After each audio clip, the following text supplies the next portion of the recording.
Good afternoon, everyone. So, our classes is Sri Balar tutorial. We can start a new chapter from 10th standard, Science 2 of Heredity and Evolution. Okay. So here in this chapter, heredity and evolution. Okay. So what is mean by heredity and what is mean by evolution?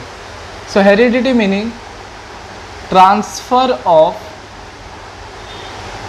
genetic material from one generation to other generation. It is known as a heredity. And what is mean by evolution? It is seen after the heredity. Okay. So heredity means transfer of genetic material from one generation to the other generation.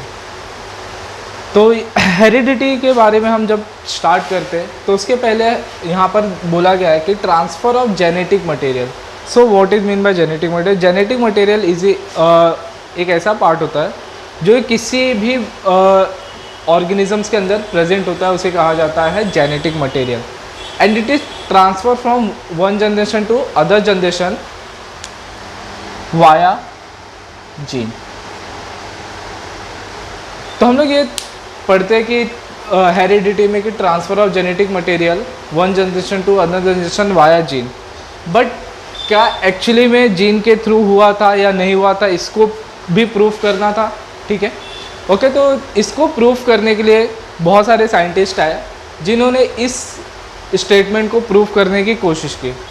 तो सबसे पहला ये statement बताया था 1886 में by Gregor Johann Mendel. Okay. Then second, in 1901, proof by Hugo de Veris, and it is give the theory. It is known as a mutational theory.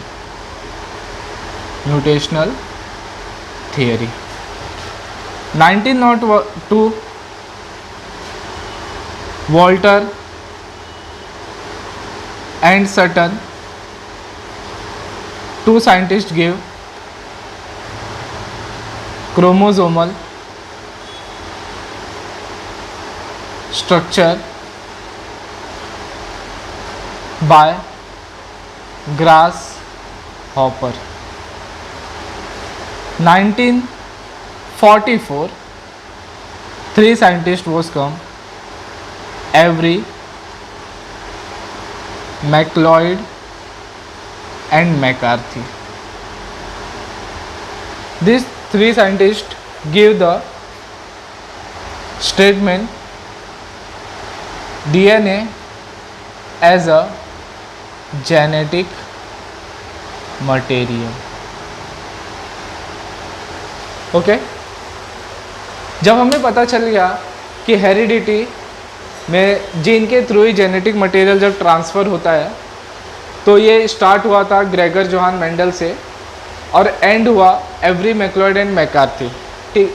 Then after this discovered बहुत सारे scientist ने bio में और सारे काम किए, जैसे कि for example 1961 two scientist Jacob and Monod ने बताया था कि हमारे बॉडी में प्रोटीन सिंथेसिस किस तरह से होता है. तो प्रोटीन सिंथेसिस मतलब प्रोटीन्स का फॉर्मेशन. तो synthesis means formation and protein. Protein एक ऐसा पार्ट होता है जो कि हमारे बॉडी में प्रेजेंट होता है. तो प्रोटीन्स के बारे में बात करेंगे तो प्रोटीन्स हमारे बॉडी में डिफरेंट तरीके से होते हैं, जैसे कि इंसुलिन हो गए, मेलानिन, कैरेटिन, ये सब क्या हमारे बॉडी में प्रोटीन्स होते हैं. अब ये प्रोटीन्स हमारे बॉडी में बहुत ज़्यादा इंपॉर्टेंट रोल प्ले करते हैं, जैसे कि इन केस कैरेटिन प्रोटीन हमारे hair growth and nails growth के लिए रिस्पॉन्सिबल है। इंसुलिन प्रोटीन हमारे ब्लड शुगर लेवल को मेंटेन करने के लिए रिस्पॉन्सिबल है। तो ये सब प्रोटीन अगर इनकेस हमारे बॉडी में नहीं बनेगा तो हमें डिफरेंट टाइप्स के डिजीज़ हो जाएंगे, जैसे कि अगर इंसुलिन का लेवल ज़्यादा हो जाए या कम हो जाए तो डायबिटीज़ जैसे प्रॉब्लम हो सकते हैं। तो हम प्रोटीन कैसे हमारे बॉडी में बनता है उसको हम स्टडी करेंगे। तो हम प्रोटीन सिंथेसिस के बारे में देखेंगे।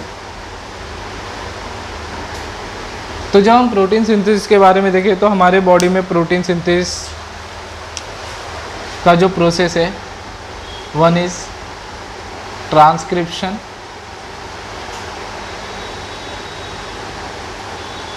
Translation and translocation.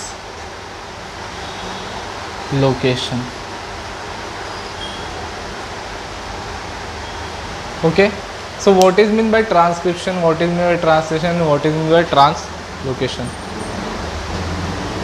जैसे कि आपको पता है प्रोटीन सिंथेसिस के लिए हमें हमारे पास आरएनए चाहिए होता है। तो अगर मैं आरएनए की बात करूं तो आरएनए राइबोस, न्यूक्लिक एसिड होता है। ओके, तो आरएनए के थ्रू हमारा प्रोटीन सिंथेसाइज होता है। तो आरएनए हमारे पास 3 टाइप्स के होते हैं, M RNA, T RNA and R RNA. तो अगर मैं एम आरएनए की बात करूँ तो M is stands for messenger. तो M is messenger RNA, T stands for transfer, so it is transfer RNA, R stands for ribosomal RNA। अब ये तीनों का फंक्शन होता क्या है, ठीक है। तो अगर मैं मैसेंजर आरएनए की बात करूँ तो ये जो मैसेंजर आरएनए है ये अपने स्ट्रैंड पे कोडिंग रखता है कि कौन सा प्रोटीन सिंथेसाइज होगा। वो कोडिंग किसके पास होता है, एम आरएनए के पास होता है।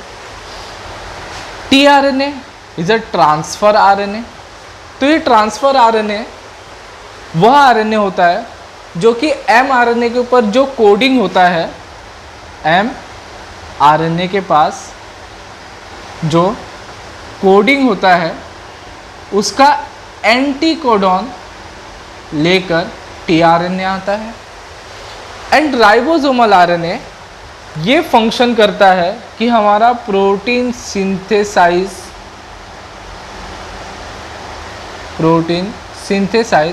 प्रॉपर प्लेस पर हो रहा है या नहीं। ओके, सो ये हमारा आरएनए के बारे में है, ठीक है। तो हमारे बॉडी में प्रोटीन सिंथेसिस होने के लिए 3 प्रोसेस है, one is a transcription, translation and translocation, ठीक है।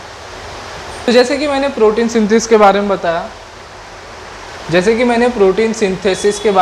आपको कि 3 प्रोसेस में होता है, ट्रांसक्रिप्शन, ट्रांसलेशन एंड ट्रांसलोकेशन।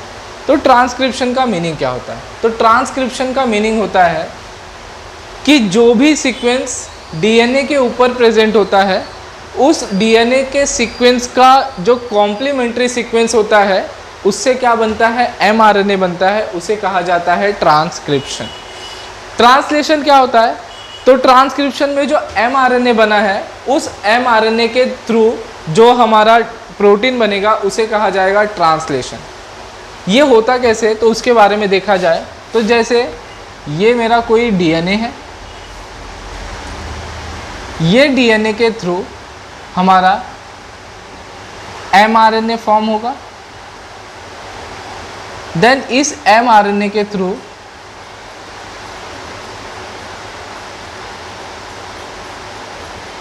हमारा कोई प्रोटीन फॉर्म होगा।